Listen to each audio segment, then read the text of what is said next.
strategy luncheons. I still wear the same crumpled polo, and my coffee mug says, "Do not talk to me until I've fired someone." I haven't fired anyone yet. But I did accidentally inspire a junior staffer to start a mindfulness club.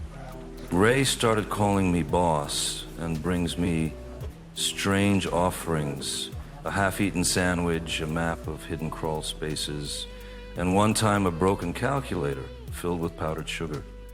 This isn't a job anymore, it's performance art, and somehow I'm winning.